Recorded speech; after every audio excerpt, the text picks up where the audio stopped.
법과 원칙에 따라 공정하게 처리하는 것도 중요하지만 국민 눈높이에서 공정하게 처리되는 것으로 보이는 것도 매우 중요합니다. 이 역시 장관께서 취임사에서 하신 말씀입니다. 예. 기억하시죠? 예.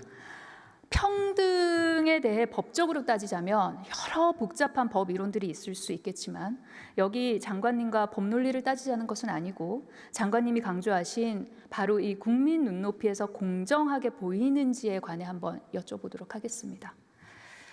한 마트에서 분유 3통을 훔친 40대 여성은 1심에서 실형을 선고받아 항소했지만 2심에서 징역 6개월에 집행유예 3년을 받았습니다. 심야의 동네 슈퍼마켓에서 반시 한 상자, 계란빵 1개, 보리건빵 한 묶음 등을 훔친 60대 남성, 징역 6개월. 농촌마을 빈집 냉장고에서 바나나 2송이, 두유 1개, 식빵 1개, 음식을 훔쳐먹은 40대 남성은 징역 8개월을 선고받습니다.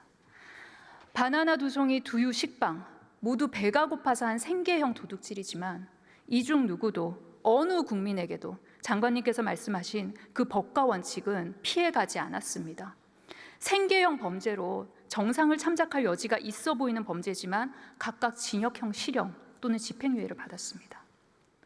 시선을 바꿔 권력층을 한번 보도록 하겠습니다. 슬라이드 보여주십시오. 한덕수 권한대행은 본인 말로는 대통령의 고유 권한을 행사했습니다라고 했습니다. 그러나 이는 차기 대통령에게 장래 국민이 위험할 것이 확실한 권한을 미리 훔친 것과 같습니다. 어느 한 명의 국민으로부터 단 한 표도 받은 적이 없는 권한대행이 4,400만 대한민국 국민 모두 불가분적으로 똑같이 가진 권한을 도둑질한 셈입니다. 돈이 많은 사람, 돈이 적은 사람, 많이 배운 사람, 적게 배운 사람 상관없이 모두가 가진 권한입니다. 어쩌면 누군가에게는 본인이 가진 유일한 권한일 수도 있습니다. 장관님께서는 분명 실제로 공정하게 처리하는 것뿐 아니라 국민 눈높이에서 공정하게 처리되는 것으로 보이는 것도 매우 중요하다고 하셨습니다. 국민들께서 보시기에 한덕수 권한대행의 도둑질보다 고픈 배를 채우기 위한 생계형 절도가 더 엄중히 다뤄지는 이 현실, 과연 국민 눈높이에서 공정해 보일 것이라고 생각하십니까? 헌법상 대통령 권리 시 대통령을 총리가 권한 대행하도록 한 것도 국민의 의사가 모인 것이라고 생각합니다. 그 헌법 규정에 따라서 총리가 제한 없이 헌법적 권한을, 대통령의 권한을 행사하는 것도 헌법에 따른 것이고 그 헌법은 국민의 의사가 모인 것이라고 생각을 합니다. 도둑질을 했다는 부분에는 동의하기 어렵습니다. 그렇다면 심우정 검찰총장의 즉시 항고 포기권 어떻습니까? 구속된 피의자나 피고인 석방 때 이제까지 검찰은 즉시 항고로 대응해왔습니다. 그런데 윤석열 전 대통령 석방 때는 아주 이례적으로 즉시 항고를 하지 않았고 이를 넘어 참 법은 따뜻했습니다. 친절하기도 했습니다. 이게 장관님께서 말씀하시는 국민의 눈높이에서 공정하게 보이는 법무 집행에 부합하는 처리라고 생각하십니까?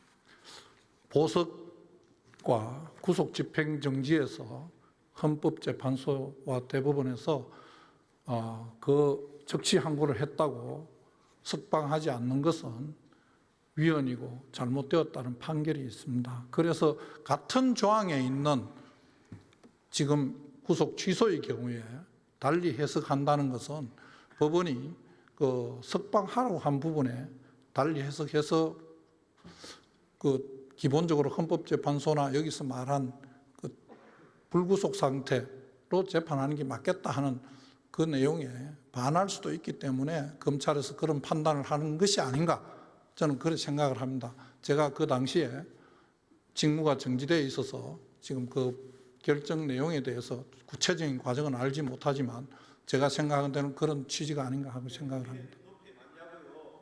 국민의 눈높이에 맞다고 생각하십니까? 규정에 따라서 한 것으로 생각을 합니다. 헌법재판소에 그 조항 자체가 같은 조문, 같은 조항 내에 있던 것입니다.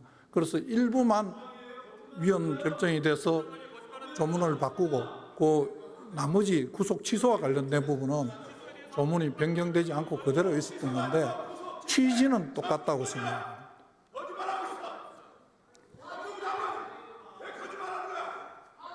거짓말 한 바 없습니다.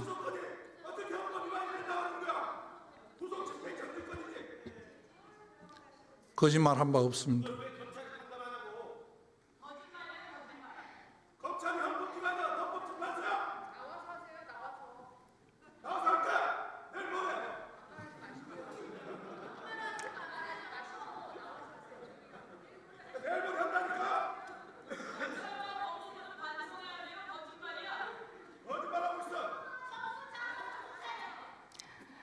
장관님 취임사에는 옳은 내용을 설득하고 추진할 줄 아는 용기를 갖춰야 한다고 생각해 왔습니다라는 구절도 있습니다. 저는 계엄을 위한 국무회의 당시에 장관님께서 옳은 내용을 설득하고 추진할 줄 아는 용기를 갖추지 못했다고 봅니다. 그런데 적어도 이번 이완규 헌법재판관 지명에 대해서는 옳은 내용을 설득하고 추진할 용기를 갖춰주셨으면 합니다. 지명 철회를 건의하실 용기가 있습니까? 헌법재판소에 지금 사건이 계류 중인 것으로 알고 있습니다. 그 용기가 없다는 말씀이십니까? 그 판단을 헌법재판소에서 할 것으로 생각합니다.